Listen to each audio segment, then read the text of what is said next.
Sa dinarami-rami ng gastusin sa paaralan, mapampribado man o mapampublikong eskwelahan. Kaya dito nagsusulputan at naglilitana ang iba't ibang uri ng online jobs para sa mga working students.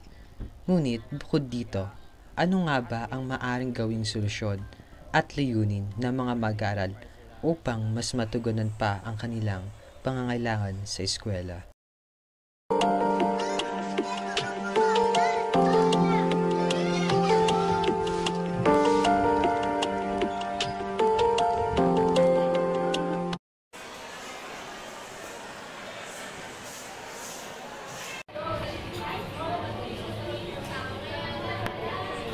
Siya si Micaela, 17 taong gulang, mula sa mataas na paaralan na nagpayong sa lungsod ng Pasig City.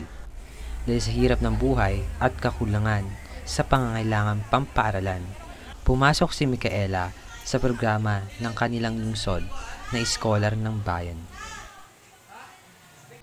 Bakit ka nga ba sumali sa Scholar? Sumali ako sa Scholar para may pambili ako sa mga pangangailangan ko sa school para hindi ako makadagdag sa mga gastusin ng aking magulang. So, pang ilang taon ka na nga ba kasali sa Scholar? Kailan nga ba ako sumali sa Scholar? Pang 8 taon ko na po ngayong taon sa pagiging Scholar.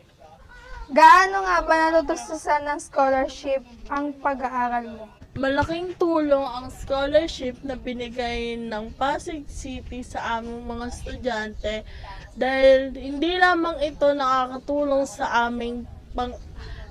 aming gastusin sa edukasyon, nakakatulong din ito sa aming pamilya. Nabibigyan ko ng sapat na pera ang aking pamilya, hindi na ako nanghihingi sa magulang ko ng pang-araw-araw kong gastusin sa paaralan. Gaano nga ba kahalaga ang scholarship ng Pasig para sa iyo? Mahalaga para sa akin ang Pasig City Scholarship sapagkat kung wala ito, hindi ko mabibili ang mga pangangailangan ko and mga gusto kong bilhin. And kung wala din ito, maaaring hindi magkasya ang binibigay na allowance sa akin ng aking magulang.